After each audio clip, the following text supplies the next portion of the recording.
En bizarre sag i dansk retshistorie. Inspireret af politiets retsudskrifter.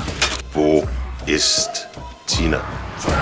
Fortællingen om Tinas sporløse forsvinden i 70'ernes Danmark. Skal vi bare vente til det bliver mørkt? Lokket af en avisartikel. Jeg glæder mig til at møde dig, Tina.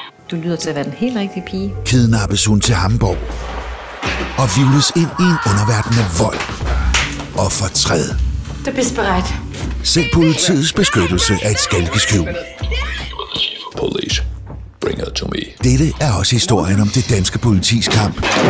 Politiet! For at optrævle denne mærkværdige sag. Lorte KTAS! Og historien om en dansk betjent, der pludselig finder sig selv i et spind af løgne. Mens han desperat forsøger at finde sin egen datter, som er forsvundet et sted i Hamburg. Du skal nok få masser af røve i Tyskland.